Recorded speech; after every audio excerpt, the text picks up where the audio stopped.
I'd like to begin by saying that there is no doubt in my mind that former President Rodrigo Duterte is the mastermind, as he was the instigator and inducer of the drug war killings. The drug war was implemented as an official Duterte program of government when he assumed office as president. This is undeniable, since Oplan Double Barrel is a well-documented official PNP operation plan. The consequent extrajudicial killings were also intentionally and deliberately carried out as part and parcel of Oplan Double Barrel upon Duterte's orders as president and chief executive from 2016 to 2022. These killings constitute a systematic attack on civilians and considered as a crime against humanity under international humanitarian law.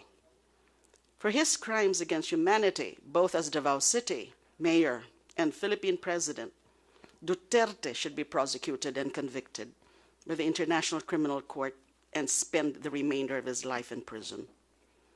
We all know that there is an ongoing ICC investigation.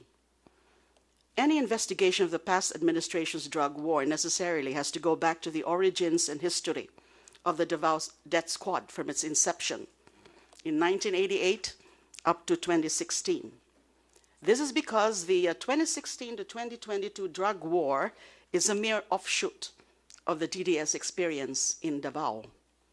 What basically happened was that the systematic extrajudicial killings perpetrated by then Mayor Duterte and the PNP of Davao, specifically the heinous crimes section of the Death Investigation Division of the Davao City Police Office, or HCS-DID DCPO, from 1988 to 2016 were simply replicated at the national level when President Duterte assumed the presidency and launched a national drug war. The centerpiece of the national drug war was modeled after the DDS system and operations of involving active PNP personnel in vigilante killings. They were organized into cell units of assassination squads led by active policemen from each police station. They were put in charge of their corresponding civilian hit men.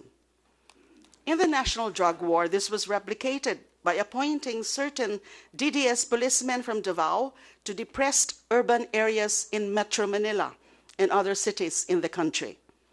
They were transplanted from Davao to Metro Manila to organize what can only be characterized as another version or local DDS chapters in every city for purposes of carrying out the systematic identification of targets and their summary execution either in non-laban operations or by riding in tandem vigilantes. However, unlike in Davao, where there was no shortage of civilian hitmen recruited either from rebel returnees or small-scale miners from Diwalwal, the riding in tandem vigilantes in the national death squads, perhaps not all, are simply policemen in plain clothes. Some of them may be civilians, but recruited, coordinated with, and paid by the police to kill. During the 2009 CHR investigation on the DDS, the names of Edgar Matobato and Arturo Las Cañas already came out and were identified as members of the DDS, together with the other members of the heinous crime section of the DCPO. If you will remember, I was the one who presented Matobato in the Senate drug war inquiry in August 2016. Unfortunately, the House then did not yet have its counterpart inquiry on the drug war then. As far as I know, this is the first one. The House was then busy with the inquiry on the Bilibid drug trade and on my personal life. After I presented Matobato, the members of the heinous crime section of the DCPO were summoned to the Senate hearing for his identification, for Matobato's identification. He did not have to identify each one of them because every single one of them admitted that Matobato could identify them, including Arturo Las Cañas. Because I presented Matobato in the Senate inquiry, and I think you know this, I was removed as chairperson of the Senate Committee on Justice and Human Rights. I was already arrested and detained as a result of the House inquiry on the Bilibid drug trade when Arturo Las Cañas came out and admitted being the operations head of the DDS and pointed to Duterte as the mastermind in the extrajudicial killings perpetrated by the DDS in Davao. He eventually testified at the Senate, but his testimony was dismissed as being unreliable, the same way Matubato's testimony was dismissed by the Senate Justice Committee after Senator Gordon took over as chair. As far as I know, Las Cañas is one of the major witnesses of the Office of the Prosecutor of the International Criminal Court, or the OTP-ICC, in the case against Duterte and other high officials of the Duterte administration for crimes against humanity. Recently, we heard it on the news, the Senator Sonny Trillanes revealed an ICC document identifying now Senator Bato de la Rosa, former PNP Chief Oscar Albayade, former CIDD Chief Romeo Caramat Jr., former PNP Chief Intelligence Officer Eleazar Mata, and former Napolcon Commissioner Edilberto Leonardo as additional suspects in the ICC investigation. Compared to the ICC investigation of the drug war killings by the local authorities led by the DOJ has barely scratched the surface. And I think you also know this. It was disclosed in an earlier hearing that in its 2017 year-end accomplishment report, Malacanang claimed 3,967 killed in non-laban operations and 16,355 vigilante killings for a total of 20,332. That is for the period of July 1, 2016 to November 27, 2017 alone. Note that Malacanang under Duterte also considered the 16,355 vigilante killings as accomplishments in his drug war.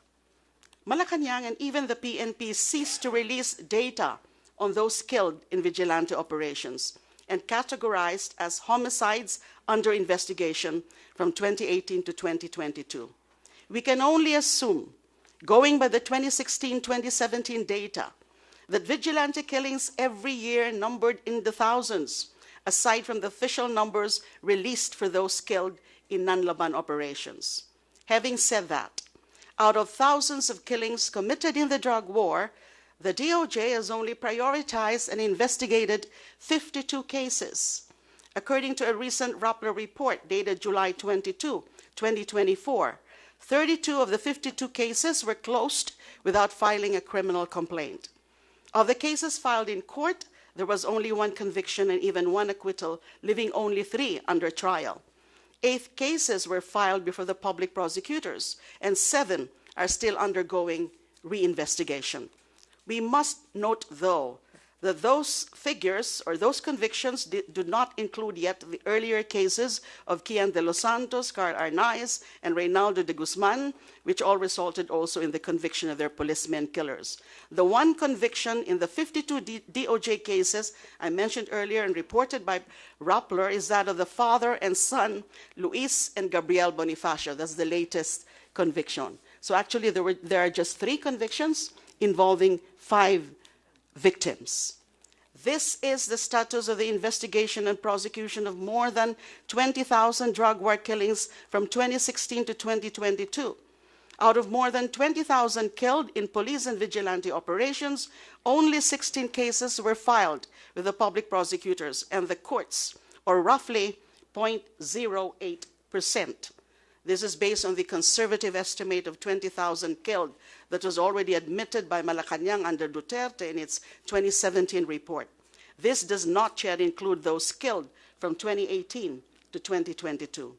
As far as I know, the DOJ has no pronouncement on whether it will conduct further investigations of the remaining 99.92% of drug war killings. We also do not see, everybody knows that any investigation by any domestic authority of PNP higher-ups, and let alone of the former president himself. From this summation, in conclusion, we can conclude that the investigation and prosecution of the drug war killings by local authorities is practically non-existent. There is no indication also, I must say this, that the Marcos government will launch a large-scale effort anytime soon to go after the perpetrators, let alone the masterminds of the drug war killings. Well, that's why you cannot blame me if I say that we are actually better off waiting for the results of the ICC's OTP investigation, which is light years ahead of our local investigation, at least as regards the accountability of the high-ranking officials. And I appreciate the efforts of this committee. At least we now have that, this proceedings. Although, you know, I must say also that it's rather late, although better late than never. Now, we fervently await, of course, for the application by the OTP and issuance by the ICC pretrial chamber of warrants of arrest anytime, hopefully within the year. I close by also citing a quote, and this is from the position paper of the CBCP, when I was still the chair of the Senate committee, and they submitted, I quote, that no matter the moral correctness of the zeal against the drug menace, it can never be a moral justification for summary executions. End of quote. That is from the CBCP.